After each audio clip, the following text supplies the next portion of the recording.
Guys, some of you have gotta get over Adam already. Adam was a character that a lot of people took issue with by the time he died in the show. Hell, even I made a video about it.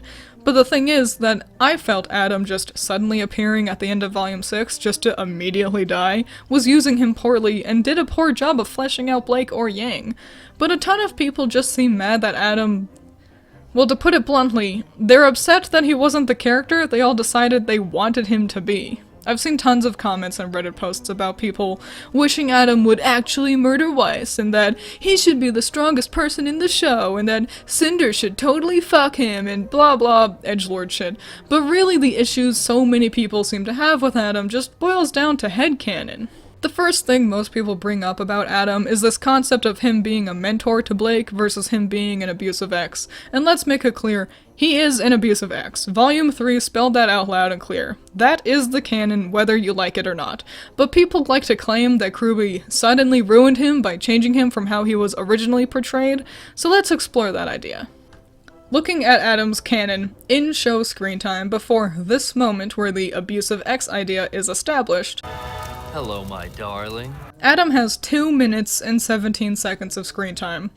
Most of that was during the Cinder flashback, a scene that has nothing to do with his relationship with Blake, and where Blake simply acts as a cameo. All of Adam's screen time before hello, my darling is exclusively dedicated to Cinder getting him to work with her. There is no character here, none to truly explore anyway, and there's especially no way to try and interpret any information about his relationship to Blake in these 2 minutes. He is, at most, I don't like humans, and that's it. So how then is him finally getting to interact with Blake suddenly different? There's nothing for him to be different about here. This scene that everyone points to as Adam being ruined by getting changed is in actuality his first real scene where he's allowed to do more than just benignly help push the story forward. He can't be changed because there was nothing beforehand for him to be changed from. Oh, but what's that you're saying? Already typing into the comments about how the trailer proves otherwise? Well, if you insist, yeah, Adam gets most of his pre-hello darling screen time from the Black trailer. But that really doesn't do anything to prove this idea that Adam wasn't an abusive ex before Volume 3, either. So first, I think it's important to note that there are some clear differences in his writing between this trailer and how we see him later when he talks to Blake again.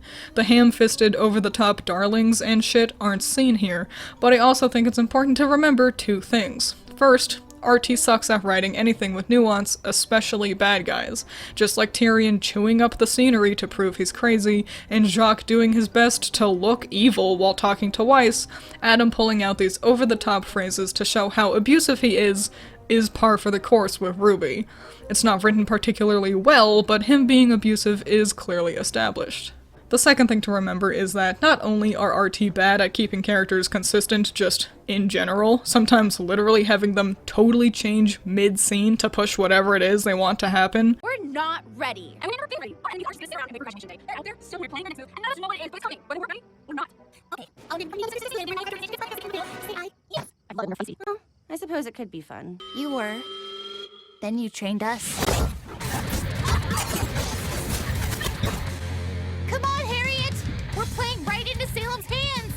You know we need to be working together! But these trailers especially see everyone inconsistently written. Looks like we have an audience. This must be kind of embarrassing for you, huh? Awkward. Monty has said that RWBY was out of character for her trailer. Blake never displays this overconfident cockiness again. Don't be so dramatic. Yang never tries using her feminine charms to get what she wants again. Hell, Yang never asks anyone about Raven again after this. Adam being different in the trailer is nothing new. Everyone was behaving differently than they ended up back then. Except for Weiss, because she didn't really get to do much outside of just fight. So yeah, he doesn't call Blake my darling in the trailer, but people aren't crying about how RWBY's never shown to be so effortlessly competent after the Red trailer. Much like how Bumblebee shippers end up grasping at straws to try and prove Blake and Yang were in love from second one, Adam's fans grasp at just as many straws to try and prove their headcanon version of Adam was the real way he was intended to be written, even though nothing points to that. He was just a mentor! Oh really? Their dialogue and actions throughout the Black trailer imply otherwise. They're clearly comfortable around each other, and the Shiro Miwa manga even adds more dialogue to the event that implies their relationship even more. You don't sadly say goodbye like this, accompanied by a soft piano, when the person in question is just your teacher. Goodbye. Like, yeah, he was her mentor. Blake even says as much in Volume 2. I had a partner named Adam. More of a mentor, actually. But like, mentor and significant other aren't mutually exclusive titles. Oh, also there's the gigantic clue that they were dating that is their fairy tale origin. Blake is Belle from Beauty and the Beast, and yeah, her cat ears is what makes her Beauty, and also the Beast. Haha, very clever. But actually Adam's the Beast though. You know, the Beast with the bull horns. The Beast whose name was Prince Adam.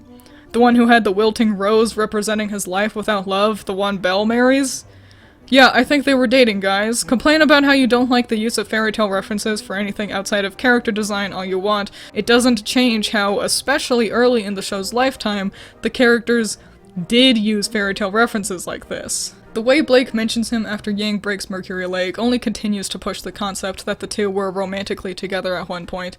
I had someone very dear to me change. And more so implies his abusive behavior, detailing how Yang lashing out at Mercury was familiar to how Adam used to behave. Which I think brings us to this "he wasn't supposed to be abusive" argument I've seen, and I don't understand why people want to believe that so much. I guess it's because they can't pretend Adam is their self-insert if he's an asshole abuser, but yeah, sorry guys, it's pretty obvious that was always the intention. Not only does Blake's dialogue here imply that, not only is that the explicit way he's portrayed once he finally gets to see Blake again, but dude, he didn't care about innocents dying on the train. What about the crew members? What about them? A dude killing innocents, being an abusive partner, isn't the hardest leap in logic here. I suppose I should mention the biggest clue that perhaps Adam wasn't abusive, that being Blake's drawing of him in her notebook. Hell, I even had this to say about it. You don't doodle your abuser that scares you into a frenzy in your notebook. But keep in mind that my critique in that video was about how poorly they handled the concept of an abusive relationship. Regardless, like I said, you don't doodle your abuser in your notebook, but some people actually do. Being abusive isn't just hitting your partner, it's manipulation. A lot of people who get out of abusive relationships struggle with the idea of, why do I still love my abuser? Blake may be mulling over those feelings during this scene. She also mentions that Adam wasn't always like that. She could have drawn him while thinking about the good old days, wishing he was like how he used to be. Fuck, it could be an old drawing. Quite frankly, we don't get enough out of this doodle to really get to use it to explore Blake's characterization. It really just seems to exist to help jumpstart the White Fang plot of the volume, and to help give his appearance at the end of the volume more weight. We can assume a million different things about this little drawing, but unfortunately the fact of the matter is that we're never given anything concrete to work with about it. And again, even if Adam being abusive wasn't the plan from the start, that doesn't change anything, because Adam's first true scene where his relationship with Blake gets to be explored in the show is the one where they firmly establish he's abusive. Being so upset because you didn't want him to be abusive, you're just getting upset because he doesn't follow your headcanon. They didn't ruin Adam, they just didn't write what you wanted. People try to throw around Monty's name at times like this to try and win arguments, which they should fucking stop doing, by the way. It's always shit like, they're not following Monty's plan. Okay, first, shut the fuck up. You don't know what Monty's plan was. Stop using his name to try and win an internet fight about a cartoon, you disrespectful troglodyte. Second, this scene was part of Monty's plan, at least to some degree it was. He animated a fight between Yang and Adam here. Noticeably, Blake isn't involved. It'd be weird to just have Yang fight Adam unprompted, implying that Blake getting incapacitated by him seems to have always been the plan. And wow, you don't usually have a loving ex-boyfriend render his previous girlfriend immobile before dismembering her friend. Again, sorry to burst your bubble, but Adam being abusive, by all accounts, was always the intention. He's a bad guy, and RT attributes bad guys to being abusive regularly. We don't need him. Everything was going fine. Ugh. Do not mistake your place. Which isn't even mentioning how Monty came up with the maidens during Volume 3's production. He wasn't afraid to change his story as he went, and despite his passing before Volume 3 airing, he still clearly had a hand in its production. People cry about Adam playing a role in Blake's story, like, what the fuck else would he do otherwise? His only two character traits are, I want to kill humans and I'm mad my girlfriend dumped me. Yeah, Blake's gonna have to beat him eventually, duh. All the little babies getting mad because they gave Blake a personal conflict with Adam, as well as a larger conflict with the White Fang. The Adam you wanted would have been as worthless as Yuma or Lieutenant Chainsaw. Adam is only interesting because he has a history with Blake. If Adam didn't care about Blake, he would be a one-off villain like Cordo.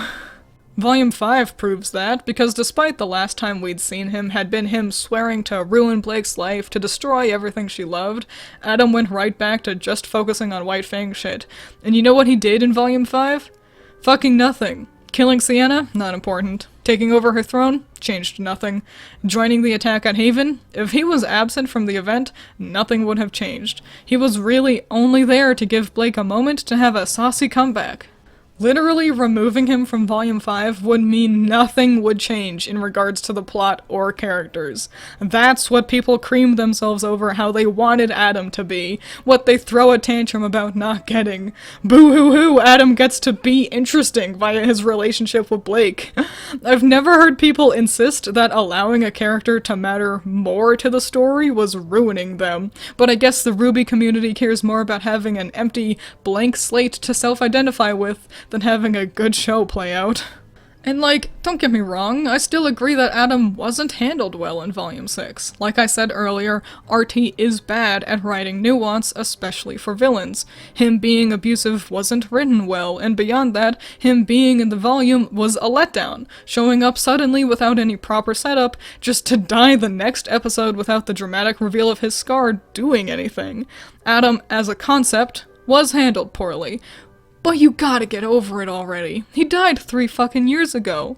Like, yeah, you're allowed to be upset about how they handled Adam, but also like, let it go already. You're still making Reddit posts about this? It's not gonna do anything, nothing is gonna change. No matter how much you cry about it, Adam won't magically be different for you. Just accept it already, and move on with your life. You'll be happier that way.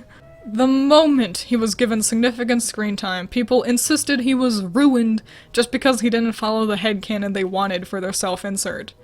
Adam's dead, okay? He was never this fantasy you wanted to pretend he was. So just go make your own character. I mean, 4 female Ghostbusters? The feminists are taking over. I'm an adult virgin. I don't understand why you're mad at me. You killed my mom. Yeah, but then I said April Fools. Dude, I got you good. You did. I'm on the cover of a magazine!